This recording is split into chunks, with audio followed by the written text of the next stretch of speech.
Welcome to tonight's journey, where you will travel through the Shire to a well-known mushroom farm. Take a moment to relax yourself as you listen to this music and prepare for your mental journey.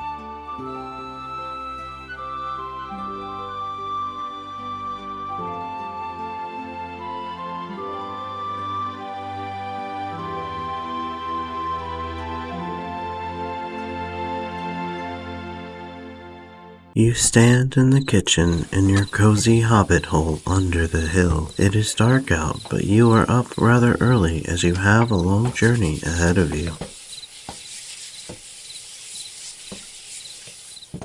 You have just enjoyed a large breakfast with your friends Pippin and Mary, who are now dozing on your couch while you tidy up and wash the dishes. It wouldn't do to return to a dirty home after your trip.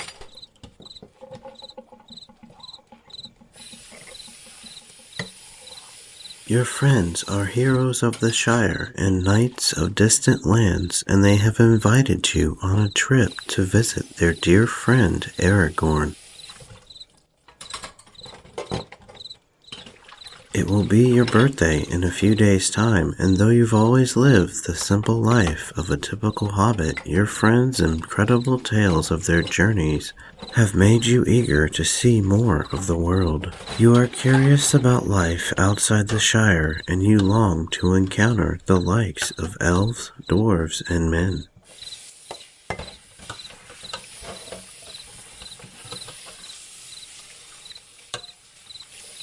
Your friends have made the travel arrangements for the three of you, and tonight you will stay with their good friend, Farmer Maggot.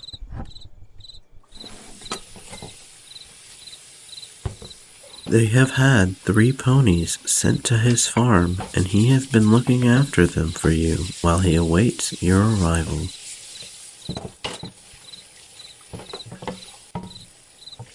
After the last dish is dried and put away, you check your pack, making sure there is plenty of food and essentials for your trip.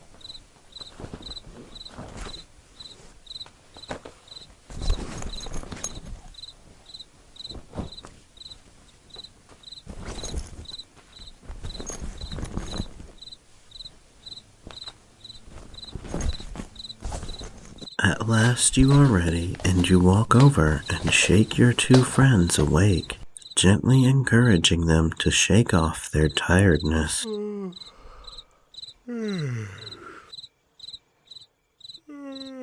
After much yawning and stretching, the 2 of them take to their feet and shoulder their packs. You do the same, and the 3 of you set off down the lane, enjoying the slight morning chill and the peacefulness of the landscape. The sound of early morning birds chirping creates a relaxing ambience, and the 3 of you walk along in a sleepy silence broken by the occasional yawn.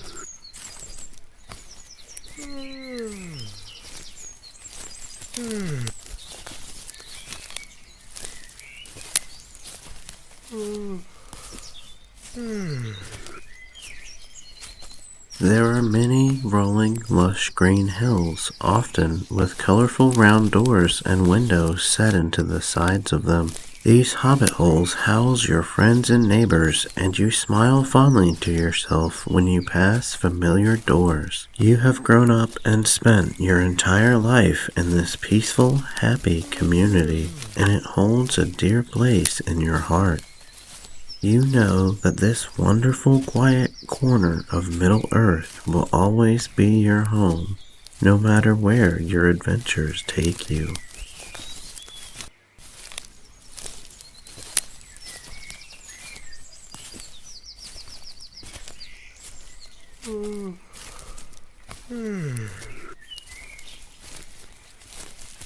As you walk, you think about your plans for the days ahead. After you leave the farm, you will come to the river and take the long way to the bridge, as your ponies will be unable to use the ferry.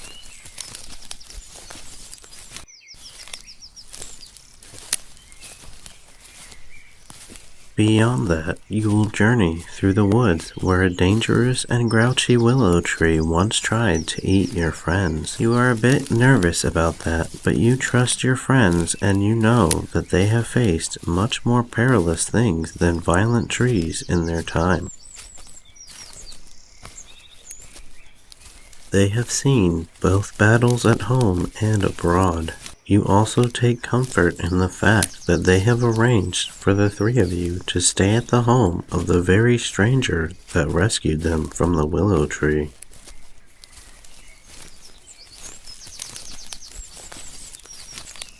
He is said to be a jolly, bearded little fellow with a beautiful wife and a love of singing. Being a halfling, you are quite fond of song and dance, and you look forward to visiting this mysterious Tom Bombadil.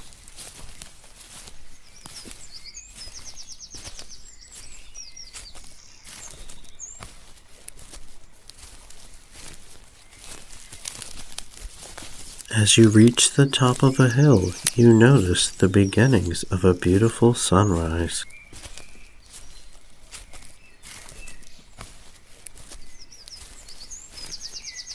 You all pause and sit down together atop the hill for a second breakfast, taking in the glorious view and munching on some loaves of bread and berries from your packs.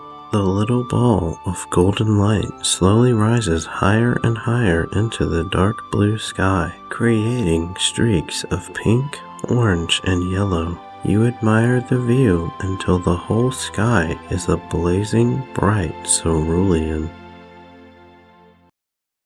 You slowly pack up once more as second breakfast comes to an end and set off yet again. The bright, beautiful sky makes you feel more awake, and your companions seem to feel the same, because they walk with a pep in their step now.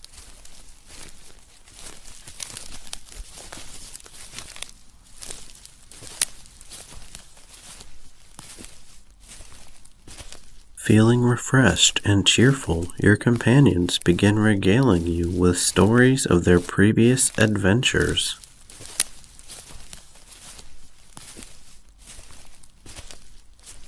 They tell you that once, in a fierce snowstorm, King Aragorn, along with the late Boromir, helped plow a path in the snow for them to walk on so they wouldn't become buried in the snow.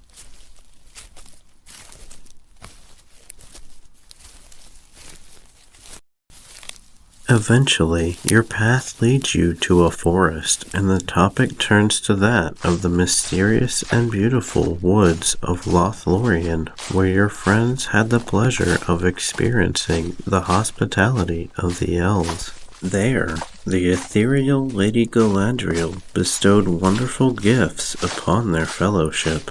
They tell you that they will never forget her loveliness, and that perhaps only Arwen, her granddaughter and wife of the king, could ever rival her in beauty. As the forest becomes thicker, the three of you look around and find suitable branches to use as walking sticks to help you navigate through the densely packed foliage. Mary selects a particularly fine stick and says he will give it to the old farmer as a thank you gift. Small twigs and other forest debris crunch under your feet with every step you take. Your two companions chatter about mushrooms, and it only makes you want to reach tonight's destination even more. Eventually, the two cousins begin singing a walking song. March along we go with our friends, half believe we will reach the end. Only traveling roads worth taking, to good food and merry making. Come along, let's walk together and enjoy this lovely weather. On and through the trees, take your time and feel the breeze. Cross the land and go to our king, smoke pipe weed then dance and sing. La-di-da-da-da-da-da. Feel so near but yet so far. Only traveling roads worth taking, to good food and merry making. Ding. You come to a large downed log not long after the song ends, and you all decide to stop for a late luncheon, having likely missed 11sies. You sit atop the log, and biscuits and cheese are produced from one of the packs. Pippin laments that you will have to skip tea time later due to your lack of dishes, and Mary tells him that he's gotten too spoiled to the Shire life since returning home from their adventures.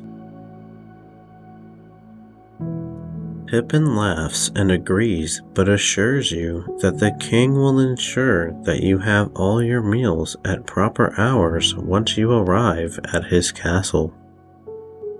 You are about to ask what the castle is like when a sudden rustling startles the three of you. You all set your food down and grab your walking sticks, brandishing them like weapons and bracing yourselves for a fight. But the next second, a fox comes darting out from behind a tree. It makes a beeline for the log and steals your cheese before scampering off. You can't help but laugh in relief, playfully shaking your fist in the direction the animal went off in.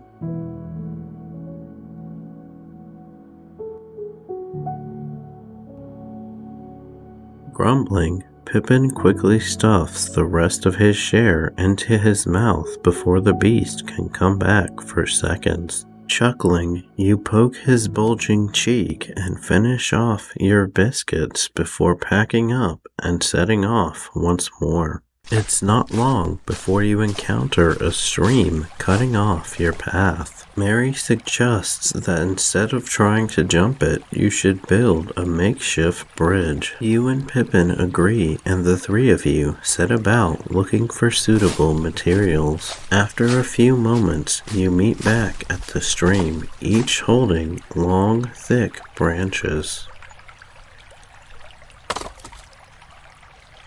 Working together, you place them over the water, and Mary volunteers to test it first. You hold your breath and watch as he tosses his walking stick to the other side of the stream and then extends his arms like a bird for balance. He slowly walks over the branches and makes it to the other side, deeming them perfectly safe and sturdy. He beckons for you two to cross as well. One by one, you and Pippin repeat his actions and cross the little bridge, making it safely to the other side.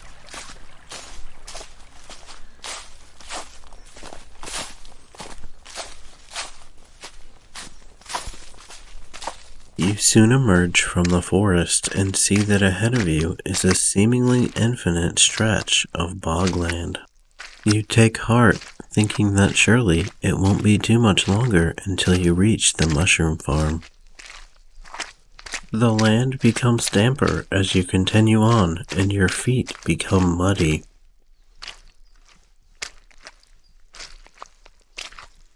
You spot cattails, lily pads, and water lilies growing in the larger bits of marsh.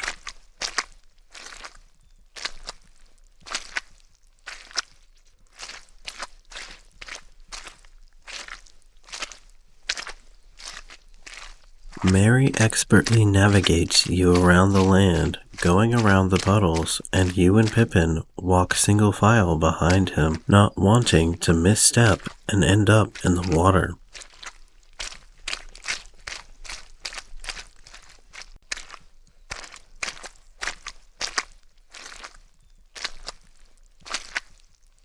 At long last, you spot the farm in the distance and find that to your relief, the farmland looks more solid and less puddle-filled ahead.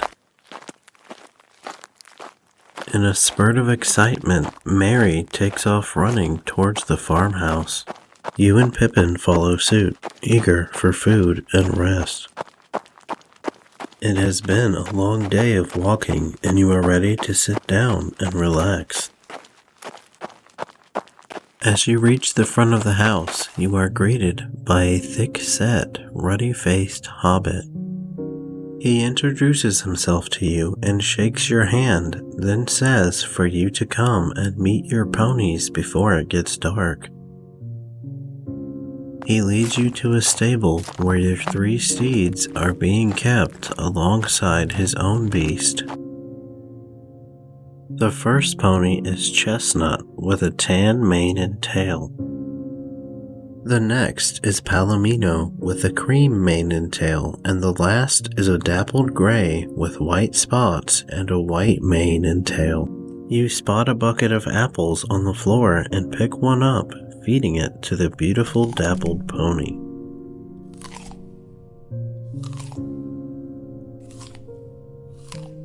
It crunches the fruit happily and nuzzles your hand afterwards in a friendly manner.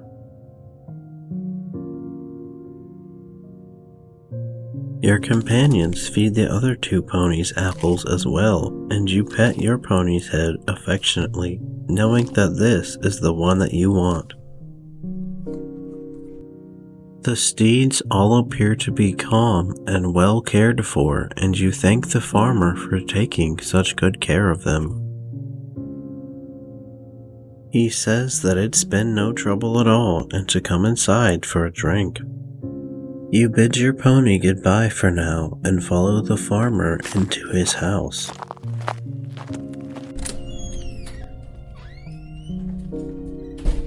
Inside, a kind-faced woman is working on dinner. The delicious aroma of the stew she is making fills the room, and she introduces herself as Mrs. Maggot.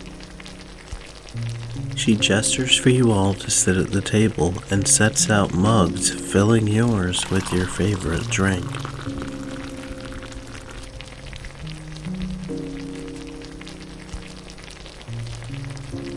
The farmer asks how your journey went, and the 3 of you tell him about your day. You tell the farmer that Mary was an excellent guide and that nothing more perilous happened on your journey than a fox stealing your cheese. Farmer Maggot laughs and says that foxes can be a nuisance like that sometimes, and that he has had to take extra precautions to prevent them from attacking his chickens.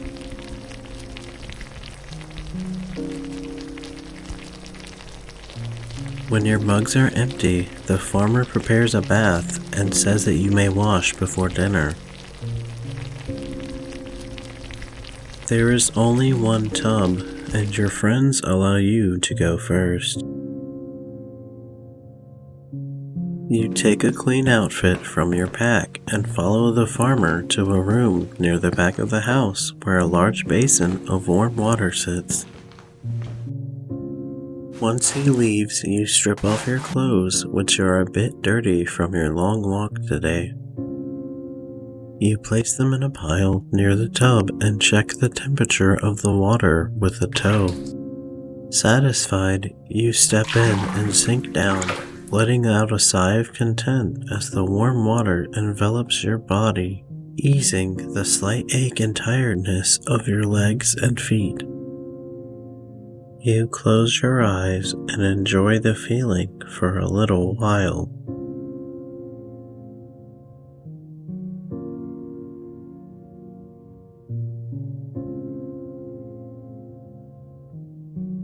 Eventually, you begin to clean yourself, scrubbing off the dirt from your body.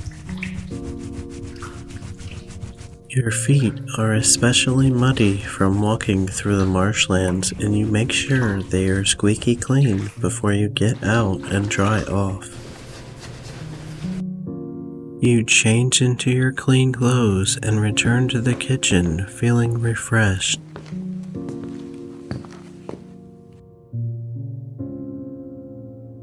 Once you and your friends have bathed, Mrs. Maggot sets the table and calls the children in for dinner.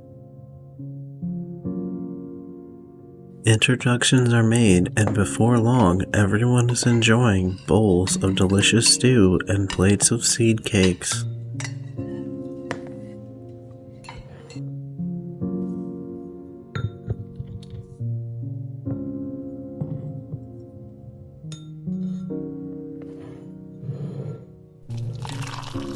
Your mug is also refilled with your favorite drink. The food and drink warm your body, and you feel wonderfully relaxed as you listen to your friends chatting with the farmer about their previous adventures. The farmer seems impressed by their valiant deeds, and he commends them for their bravery. After dinner, you and your companions accompany the farmer to shut up the chickens for the night. The sky is dark, but the moon is bright, and the farmer carries a lantern to see by. He makes sure all of the chickens are inside before shutting up the coop and setting his 3 fierce dogs on guard for any predators that may come around during the night. You have heard of the ferocity of these dogs, and you are not at all surprised when he tells you it's best not to leave the house tonight just in case you are mistaken for an intruder. You eye the beast warily and follow the farmer closely as he leads the way back into the house.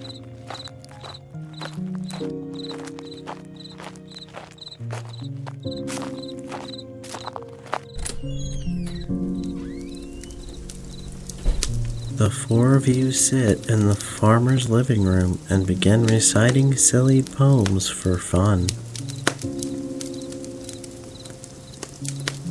The farmer's poem goes like this. There once was a fat old dog who got himself stuck in the bog. Once he got out, he wasn't so stout, but he was deathly afraid of frogs. Next is Pippin's. There once was a man from Bree who fell and hurt his knee. He shouted so loud he gathered a crowd, and a healer came over to see. Before you or Mary can go, Mrs. Maggot announces that supper is ready. You all scramble to your feet and return to the table for the final meal of the day. Mrs. Maggot has prepared a delicious dinner of roasted potatoes, meat pies, soup, and apple tarts. You realize that the poor woman probably rarely gets a chance to relax due to hobbits eating about every 2 hours.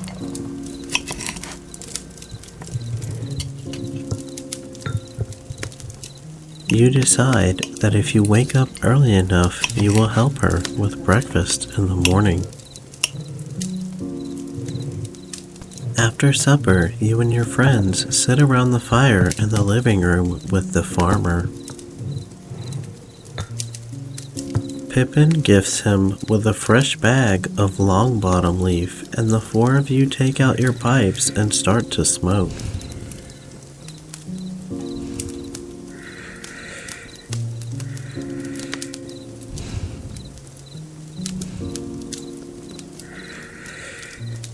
A wonderful sense of calm and relaxation washes over you as you puff on your pipe, listening to the others discuss everything from harvest to dragons.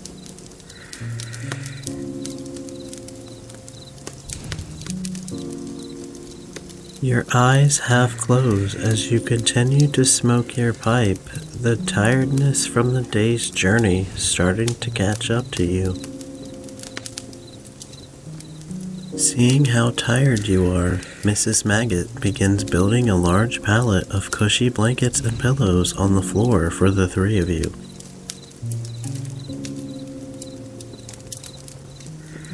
You finish smoking your pipe and yawn, thanking the farmer and his wife for their hospitality. They tell you that you are welcome and to come back at any time. Bidding you good night, they retire to their bedroom, leaving you and your friends alone. You curl up on your pallet by the fireplace, welcoming the soothing warmth and gentle ambient crackles of the flames.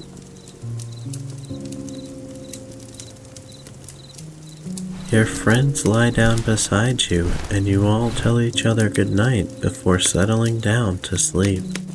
You feel wonderfully cozy and safe. You close your eyes and think about your day and the journey ahead. Looking forward to tomorrow, you slowly fall asleep.